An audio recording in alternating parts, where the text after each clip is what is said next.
What's going on, everybody? It is Monday, November the 30th, and this is my News Radar. So before we jump straight into the news stories, I want to give a brief update on something that I talked about in the last episode of Podcast Revived. I mentioned that my Surface Pro 7 Core i5 model's touchscreen had seemingly kicked the bucket on me. I was not receiving, basically, touch input was not functioning in a strip in that screen. A lot of people in the comments asked, was this thing perhaps still under warranty? And the answer to that question is yes. In fact, I finally, after like 2 days of waiting for the email, I got my shipping my return label from Microsoft. So I've sent the Surface Pro 7 back.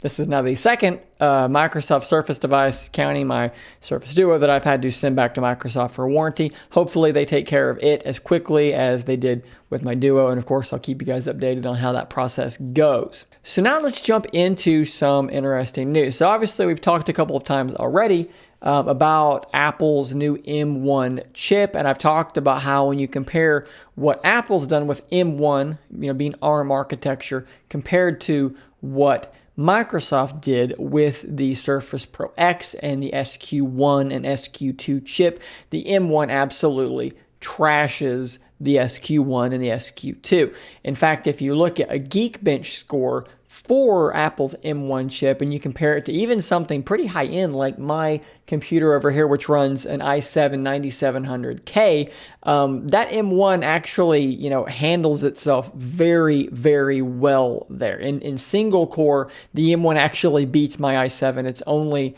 in multi-core that my i7 takes a narrow lead. It's very, very impressive when you consider that, I'm using a 700 watt power supply. Granted, a lot of that is for the GPU, but the TDP, the power usage of my i7 when compared to this M1, you're talking about something that's using, 5 times more power and is barely edging out a win. So when you compare that to the SQ1 or SQ2, which performs much more similarly to something like a Core i3, it's not a great comparison. This is where I think things get really, really crazy, and I think it really underscores the gap between these two processors. So let's jump over here to MS Power User. And basically what we have here is we have a person on Twitter who managed to get Windows 10 ARM version running on his Apple-powered M1 MacBook in a virtual machine. So it's not running natively. This has been run in a virtual machine, kind of like an emulator. And he shows here some interesting things. So here is his MacBook's Geekbench score, 1737 single core, 7549 multi-core, both very, very good scores considering the low amount of power being used. Then, this is him running Windows ARM in a virtual machine, 1288 single score, 5449 in multi-core. I think I said single score, I meant single core, of course. So that's a pretty good score, actually. Let's take a look here. If we look at Geekbench and we look at some i5 Surface Pro 7, 1288, 5449, it's actually beating it in multi-core and narrowly missing it in single core. So essentially, this MacBook pretending to run Windows essentially is it's nearly outperforming an i5. Well, let's compare that to what the Surface Pro X managed. 799 single core, 3089 multi-core.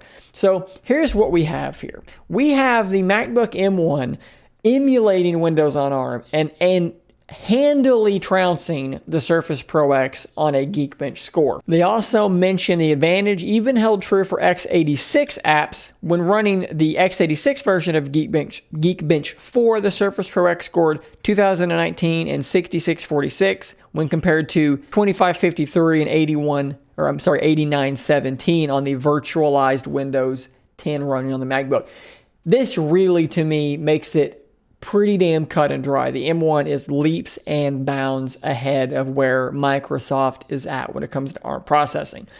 I am not saying that the Surface Pro X is a bad device, that it's an unusable device. I would totally love to have one just to play with and to track this, progression in software as it goes. And maybe that's something that happens down the line. We'll see. But what I'm saying is that Apple has taken this so much more seriously. They've devoted so much more to it, and they're not customizing a Qualcomm chip. They're making their own processors, and they're making them really, really well. We're talking about a 5 nanometer process. These things are incredibly well made, and it doesn't look like Apple is going to rest on their laurels for very long, because we've already got leaks here about the Apple M1X chip, which might sport 12 cores with 8 performance cores and 4 efficiency cores. This is going to step up even further. So now we're going to have 8 performance cores with those 4 efficiency cores to make sure that battery life stays really solid. So, I mean, look, this thing is not, it's not like the M1's going to drop and then it's going to be in stasis and then Microsoft is going to have time to catch up.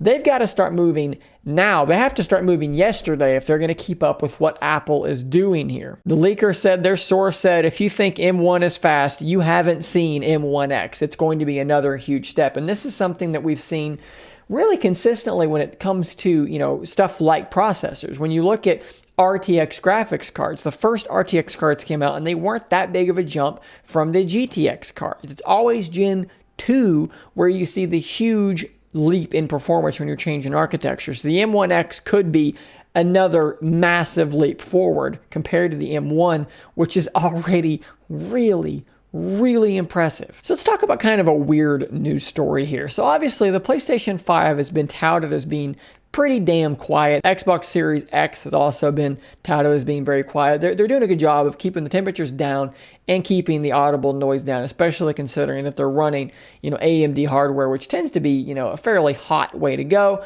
They're doing a pretty good job. And a lot of it has to do with the giant fan and the giant heatsink in the PlayStation 5.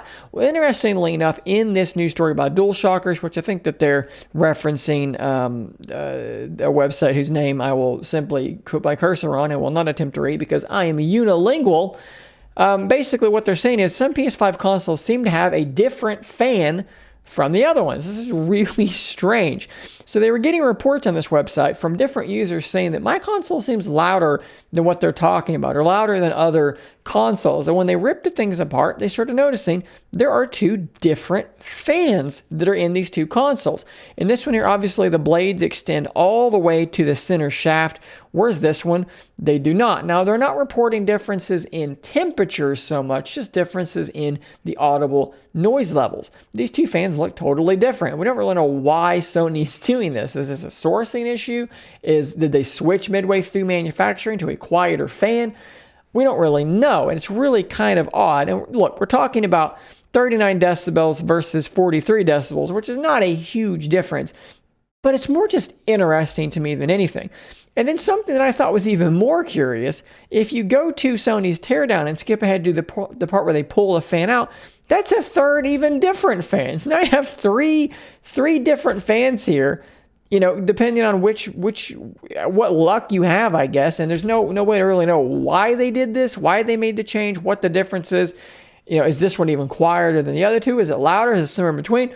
Who knows? I just found that to be really interesting. It's a really odd thing to do, and I've not really seen that happen very often at all. I'd love to know what you guys think. What are the theories here and why these fans are being switched around and being used in different consoles? So guys, slow news day, slow news weekend. It's Cyber Monday. Deals are everywhere. I'm not going to really do the whole, you know, deals thing. If you do want to help me out though, in the links in the description, there are links to different products that I use to film. If you click on one of those links and then just buy anything, I will get some money back from that affiliate link. So if you're going to shop on Amazon, just click through one of my links, buy your thing. I'll get a little bit of money. Super cool thing for you to do to, you know, help me out if you're going to do your buying. Anyways, it would be much greatly appreciated. So that's all the news I have for you today. Stay tuned for the next episode of my News Radar, which do come out every Monday, Wednesday, and Friday on this very YouTube channel. And until next time, stay nerdy, my friends. If you enjoy my content, please consider becoming a Scary If Literal member.